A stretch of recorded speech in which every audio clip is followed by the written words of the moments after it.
Gustong makialam?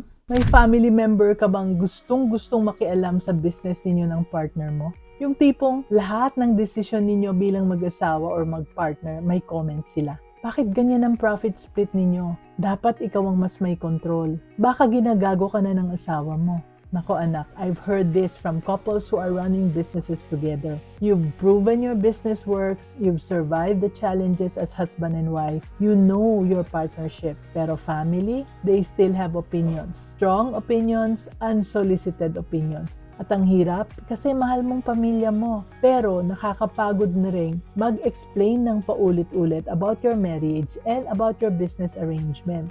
Now, don't get them wrong ha. Some families are genuinely worried. Of course, they want to protect you from being taken advantage of by your partner. Pero yung iba, they project their own fears from their own failed relationships, from their own trust issues onto your relationship. And suddenly, you are defending your relationship and business decisions that were working perfectly fine bago sila nag-comment. Ang totoo anak, family opinions can affect good relationships at saka partnerships kung hindi mo alam kung paano pag-handle sa mga ito properly. But you can protect your marriage and business without cutting off your family. You can set boundaries without being disrespectful to your in-laws or parents. You can honor their concern while honoring your spouse or partner even more. Kaya anak, focus and be business-minded, Pinoy.